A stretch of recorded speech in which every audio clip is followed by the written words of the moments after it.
already today has been a remarkable day.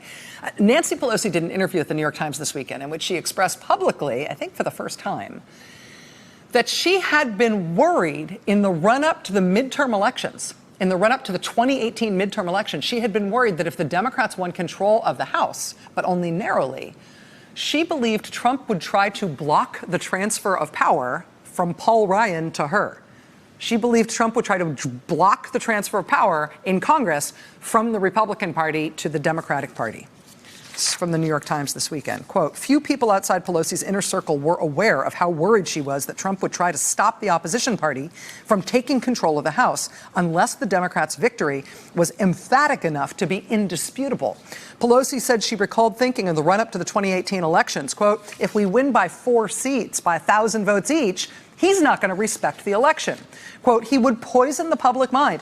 He would challenge each of the races. He would say, you cannot seat these people.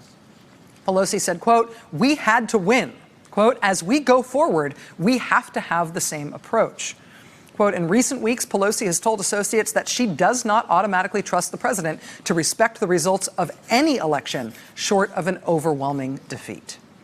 Pelosi going on to tell the New York Times that the Democratic Party's plan for 2020 has to be to beat Trump by such an overwhelming margin in the presidential race in 2020 that, quote, he cannot challenge the legitimacy of the Democrats' victory. Pelosi telling the Times, quote, we have to inoculate against that. We have to be prepared for that. And for somebody as pragmatic and non-hyperbolic as Nancy Pelosi is, it is sobering to hear her articulate that, to hear her lay it out, right? That not only does she worry about that for 2020, but she was worried about that for 2018 as well. And she believes the only reason they escaped that fate in 2018 was because their victory was so overwhelming. The most number of seats picked up, right, since the post-Watergate era. What she warned about, though, in that interview with the Times this weekend, if it does sound familiar from recent events, it's because you're remembering the closing statement that Trump's longtime attorney Michael Cohen gave to Congress on that day in late February when he testified all day long about his long history with Trump. Now, that testimony from Cohen itself has given rise to multiple criminal, congressional, and civil investigations, right?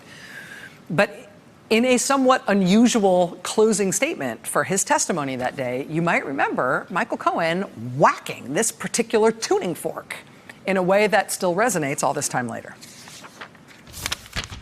My loyalty to Mr. Trump has cost me everything. My family's happiness, friendships, my law license, my company, my livelihood, my honor, my reputation, and soon my freedom.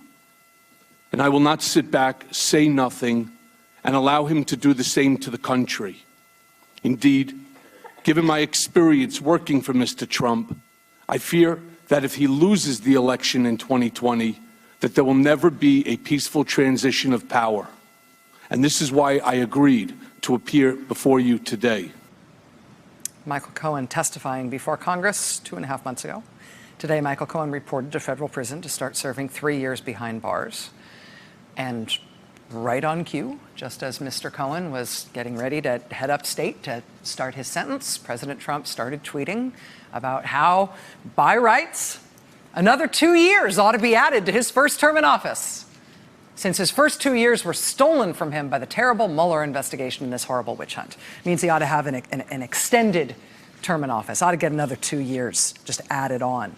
His first 2 years were taken from him unfairly.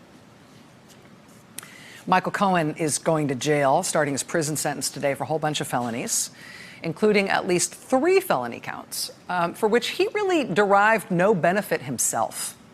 At least 3 of the felonies that Michael Cohen is going to prison for as of today were things that he did solely to benefit President Trump and not himself.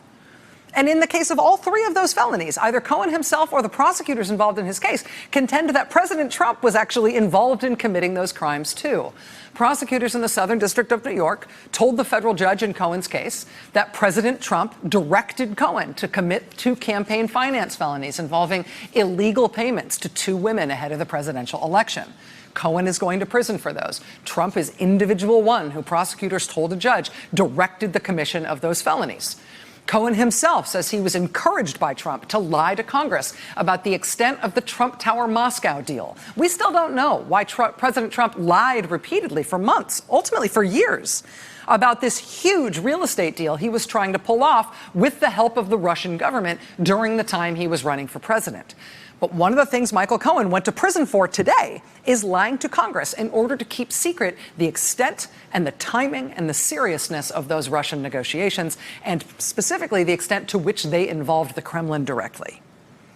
It is remarkable that President Trump has still never had to explain why he lied to the public so many times, so blatantly, for so long about the Trump Tower Moscow project.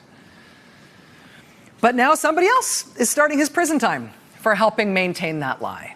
Hey there, I'm Chris Hayes from MSNBC. Thanks for watching MSNBC on YouTube. If you want to keep up to date with the videos we're putting out, you can click subscribe just below me or click over on this list to see lots of other great videos.